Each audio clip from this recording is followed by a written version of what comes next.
Halo teman-teman, kenapa Presiden Soeharto bisa berkuasa selama 32 tahun?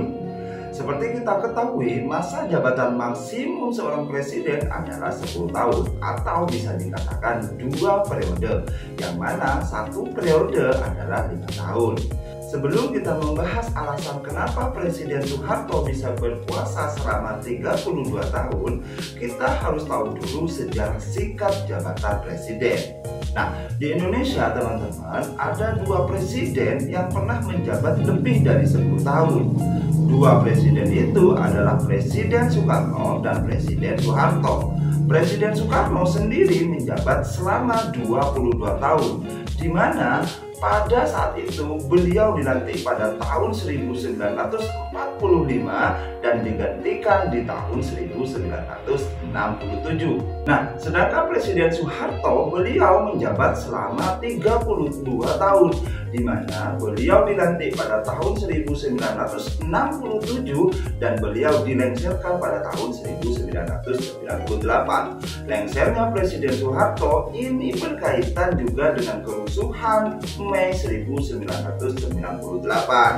Nah, balik ke pertanyaan semula, kok bisa sih 2 presiden kita dahulu jabatannya lebih dari 10 tahun? Jawabannya adalah karena peraturan Undang-Undang Dasar tahun 1945. Semenjak Undang-Undang Dasar 1945 disahkan oleh PPKI pada tanggal 18 Agustus 1945, segala peraturan yang ada di Indonesia harus berpatokan pada Undang-Undang Dasar 1945.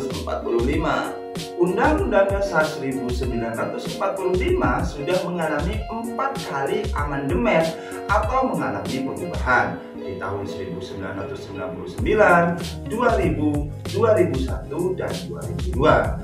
Nah, peraturan Undang-Undang Dasar 1945 yang mengatur tentang masa jabatan presiden ada pada pasal 7 Undang-Undang Dasar 1945. Dahulu sebelum dilakukan amandemen atau perubahan pertama di tahun 1999, bunyi pasal 7 Undang-Undang Dasar 1945 adalah seperti ini. Presiden dan wakil presiden memegang jabatannya selama masa 5 tahun dan sesudahnya dapat dipilih kembali. Itu artinya pada masa itu presiden dapat dipilih berkali-kali tanpa ada batas periode.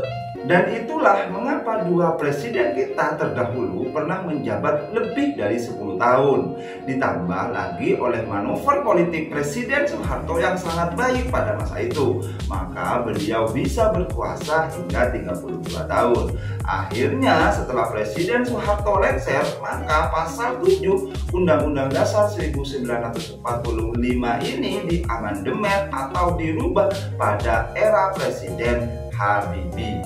Pasal 7 Undang-Undang Dasar 1945 yang semula mengizinkan presiden untuk dipilih berkali-kali dirubah menjadi pasal presiden yang hanya bisa dipilih 2 periode atau maksimal 10 tahun.